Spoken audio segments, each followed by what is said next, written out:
Hello प्यारे बच्चों, good morning. आप सभी प्यारे बच्चों का हमारे यूट्यूब चैनल कंप्लीट यू ज्ञान पर हार्दिक स्वागत है। प्यारे बच्चों, आज हम संख्या पद्धति से संबंधित कुछ महत्वपूर्ण जानकारी आप सभी लोगों को देने जा रहे हैं। तो प्यारे बच्चों, वीडियो को पूरा वॉच करना, पूरा देखना, तभी आपको समझ में आएगा। तो इससे पहले जो भी बच्चे हमारे यूट्यूब चैनल पर पहली बार आ रहे हैं, हमारे चैनल को सब्सक्राइब करके बेल आइकन जरूर प्रेस कर लें। तो प्यारे बच्चों, चलिए शुरू करते हैं आज का ये टॉपिक, जिसका नाम है नंबर सिस्टम, जिसको हिंदी में संख्या पद्धति बोलते हैं। तो सबसे पहले हम जानते हैं इसमें संख्या यानी कि नंबर सिस्टम क्या है। ठीक है, इसमें कितने प्रकार की संख्याएं होती हैं। तो सबसे पहली संख्या आपकी है प्राकृतिक संख्या। कौन सी? प्राकृतिक संख्या। प्राकृतिक संख्या, इसको इंग्लिश में क्या बोलते हैं? Natural number. नेचुरल नंबर बोलते हैं प्राकृतिक संख्या, नेचुरल नंबर। अगर आपसे कोई पूछता है तो आपको क्या जवाब देना है? आपको बताना है कि वो संख्याएं जिनकी हम गणना कर सकते हैं।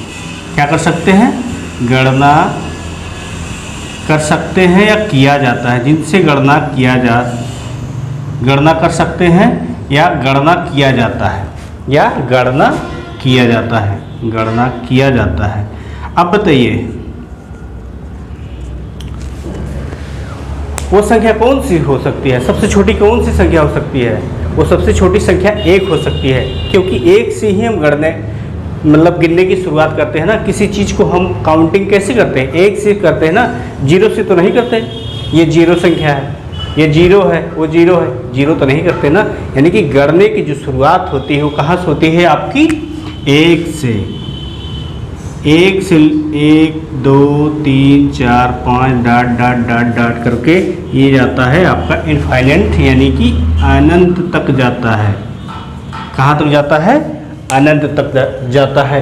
यानी कि शुरुआत कहाँ से होती है? 1 से, और इसका जो अंत होता है वो कहाँ होता है? अनंत तक होता है। यानी कि शुरुआत तो 1 से होती है प्राकृतिक संख्याओं की, यानी कि जो नेचुरल नंबर हमारा है उसकी जो शुरुआत 1 से तो होती है, लेकिन इसका अंत हम बता नहीं सकते। तो इससे हमें क्या पता चलता है? इससे हमें ये पता चलता है कि सबसे छोटी प्राकृतिक संख्या कौन सी है। सबसे छोटी प्राकृतिक संख्या यानी कि नेचुरल नंबर कौन होगी? 1 होगी।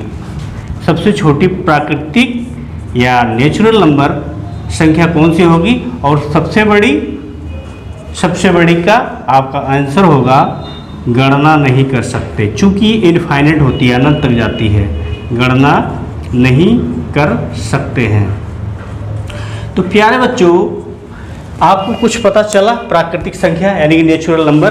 नेचुरल नंबर किसे कहते हैं? अगर आपसे कोई पूछता है तो आपको यही आंसर देना है कि वे संख्याएं जिनसे हम गणना कर सकते हैं, किसी भी वस्तु का, किसी भी संख्या का, किसी भी जो भी आपको गणना करना हो उसका हम गणना कर सकते हैं। वो संख्या हमारी क्या कहलाती है? ये प्राकृतिक संख्या कहलाती है, यानी कि नेचुरल नंबर कहलाती है, जिसका शुरुआत 1 से होता है और ये अनंत तक जाता है। यानी कि शुरुआत 1 से होती है, यानी कि सबसे छोटी प्राकृतिक संख्या आपकी 1 होगी, और सबसे जो लास्ट है उसकी हम गणना नहीं कर सकते, क्योंकि नंबर कितने भी बढ़ते चले जाएंगे। नंबर का कभी अंत होता है? संख्या को कभी अंत हुआ? नहीं हुआ है। ठीक है, तो ये आपकी थी प्राकृतिक संख्या। सेकंड नंबर पर आती है आपकी पूर्ण संख्या। क्या होगी? पूर्ण संख्या। पूर्ण संख्या, ठीक है, जिसको हम कहते हैं whole number. Whole number, whole number. अब ये संख्याएं कौन सी होती है? ये संख्याएं कौन सी होती है? ऐसी संख्या जिसमें 0 से शुरुआत हो, यानी कि इनकी जो शुरुआत होगी वो कहाँ से होगी? ये 0 से होगी, और ये अनंत तक चली जाती हैं। 1 2 3 4 5 डॉट ये अनंत तक। आपको कहना क्या है? जैसे प्राकृतिक संख्या यानी कि नेचुरल नंबर में हमारा जो शुरुआत होता था वो 1 से होता था, लेकिन जो होल नंबर है, हमारी जो पूर्ण संख्या है, उसमें जो शुरुआत होगा, उसकी जो स्टार्टिंग होगी वो 0 से होगी। बस केवल प्राकृतिक संख्या में 0 ऐड कर दीजिए, आपका होल नंबर आ जाएगा, यानी कि पूर्ण संख्या हो जाएगी। तो प्यारे बच्चों, आपको समझ में आया? तो इसमें यही समझ में आया कि सबसे छोटी जो पूर्ण संख्या होगी वो क्या होगी? सबसे छोटी पूर्ण संख्या आपकी 0 होगी और बड़ी आपकी इनफाइनाइट होगी। क्या होगी? इनफाइनाइट। ठीक, पता चल गया ना? सबसे छोटी पूर्ण संख्या आपकी क्या होगी? 0 होगी और सबसे बड़ी इनफाइनाइट होगी। उसके बाद आपका थर्ड नंबर पे आता है, थर्ड नंबर पे आता है पूर्णांक संख्या। पूर्ण और पूर्णांक दोनों डिफरेंट चीज़ें हैं, इसको आप ध्यान से देखिएगा। पूर्णांक संख्या, पूर्णांक संख्या को इंग्लिश में हम क्या कहते हैं? इंटीजर्स नंबर कहते हैं। इंटीजर्स, सॉरी, इंटीजर्स नंबर क्या कहते हैं? पूर्णांक संख्या को क्या कहते हैं? Integers number. अब ये बताइए, ये कौन सी संख्या होगी? ये प्यारे बच्चों, ये वो संख्या होगी जिसमें ऋणात्मक और धनात्मक दोनों होंगे। अब कहने का मतलब, इसमें ऋणात्मक कैसे होगा, धनात्मक कैसे होगा? अरे भाई, ऋणात्मक मतलब 0, जैसे आपको एग्जाम्पल के माध्यम से हम बता रहे हैं। मान लीजिए जैसे ये आपका 0 हुआ, ठीक, इधर आप अगर 0 के दाहिनी तरफ चलेंगे तो आपका पॉजिटिव आएगा, यानी कि प्लस प्लस, ठीक, अनंत तक जाती है ये, ठीक है। अगर आप बाईं तरफ आएंगे तो माइनस में आएगा, 1 2 3 -4 माइनस के 6 माइनस के डाट डाट करके ये अनंत तक जाती हैं, ठीक है। तो पूर्णांक संख्याएं वही संख्याएं होती हैं जो धनात्मक और ऋणात्मक दोनों हो सकती हैं, ठीक है।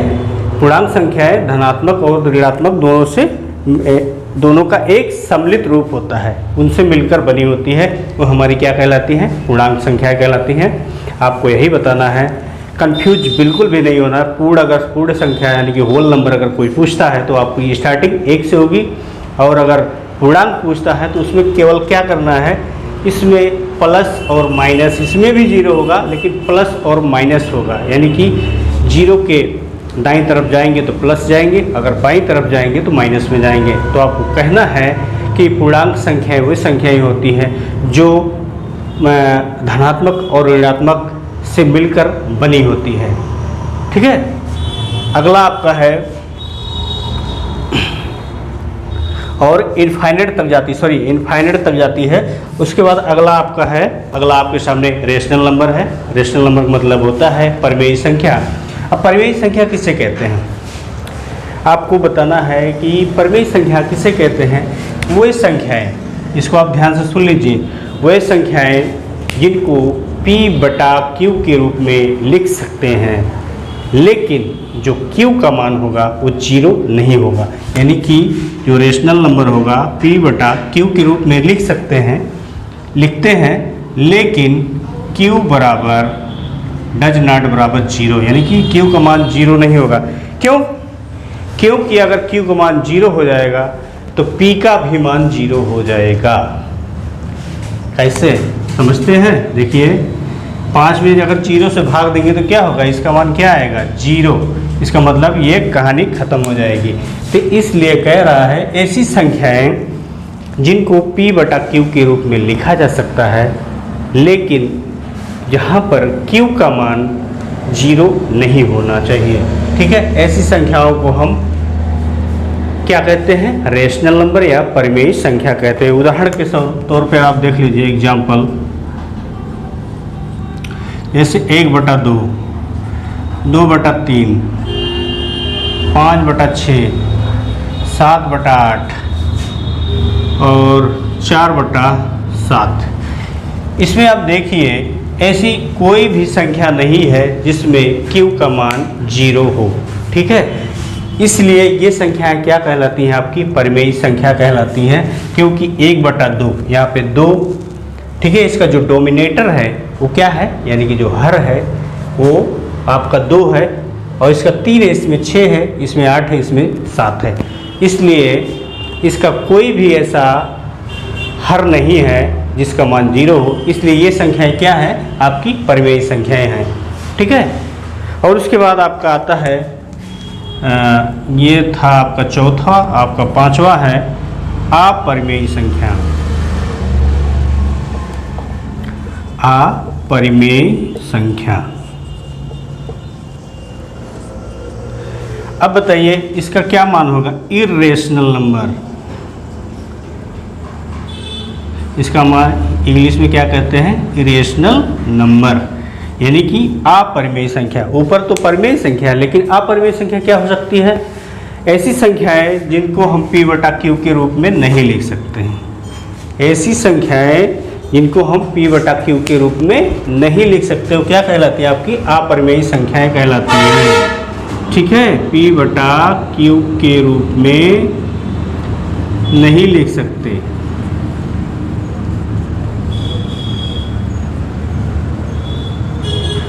ठीक है, उनको हम क्या कहलाते हैं, क्या कहते हैं, इरेशनल नंबर, यानी कि अपरिमेय संख्या कहते हैं। और उदाहरण के तौर पर आपका एग्जाम्पल देख लीजिए। एग्जाम्पल के तौर पर under root 2, under root 2, under root 3, under root 4, sorry under root 4 तो इसका मान तो हो ही जाएगा, 5, under root 7, under root 11, under root 13। ठीक है, इन सब संख्याओं को हम क्या कहते हैं, अपरिमेय संख्या कहते हैं। उदाहरण के तौर पर ये आप समझ लीजिए, जिनका वर्गमूल निकलता है उनको हम क्या कहते हैं, अपरिमेय संख्या कहते हैं। जैसे मान लीजिए, जैसे 2 का वर्गमूल अगर आप निकालेंगे तो इसका वर्गमूल निकलेगा, क्या निकल जाएगा ना, 2 होगा, इसका 3 होगा। ठीक, तो इस तरह से ये था आज का चैप्टर, ये था आज के क्लास। प्यारे बच्चों, हमारा यह क्लास आपको कैसा लगा?